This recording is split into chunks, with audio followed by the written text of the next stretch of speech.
가습기 살균제 참사 진상규명을 위한 청문회가 이틀째 열리고 있습니다. 오전에 가장 많은 피해자를 낳은 옥시와 LG 생활건강을 상대로 책임을 추궁한 데 이어 오후에는 군대 내 가습기 살균제 사용 의혹에 대한 질의가 이어지고 있습니다. 취재기자 연결합니다. 차유정 기자. 네, 서울시청입니다. 네, 어떤 얘기가 오가고 있는지 자세히 전해주시죠. 네, 먼저 오늘 청문회는 이 사회적 참사 특조위가 참사 8년 만에 개최하는 가습기 살균제 청문회입니다. 지난 2016년 국정조사 때가 있었는데 이때 드러나지 않았던 새로운 의혹들에 대한 진상규명이 어제에 이어 계속되고 있는 겁니다. 오후 청문회 핵심은 최근 불거진 군대 내 가습기 사용 의혹에 대한 진상규명입니다.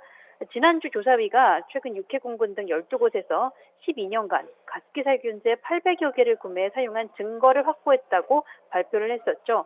오늘 청문회는 피해자가 직접 나왔습니다. 아직 발언은 하지 않았지만 곧 증언을 할 예정입니다.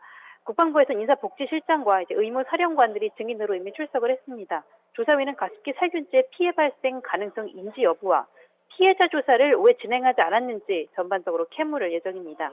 앞서 오전에는 기업 옥시와 LG에 대한 책임 추궁이 있었습니다. 옥시데키땡키죠. 최대 피해자를 발생시킨 기업입니다. 청문위원들은 본사의 참사 개인 여부를 집중적으로 추궁했습니다. 이 다국적 기업이었던 옥시는 문제 제품 판매가 한창이던 때 외국인들이 주요 대표이사로 재직했지만 현재까지 책임진 외국인은 한 명도 없습니다. 그래서 청문위가 이 외국인 전직 대표이사들을 불렀는데 오늘도 역시 아무도 안 나왔습니다. 조사위는 직원들의 검찰 진술 조서까지 공개하면서 외국인 대표들이 가습기 살균제 유해성을 알고도 은폐했다고 지적했습니다. 가습기 살균제 판매량 3위였던 LG 생활건강 직원들도 불려 나왔습니다. 살균제 성분에 대한 유해성 부실 검증이 어제처럼 주요 쟁점이었습니다.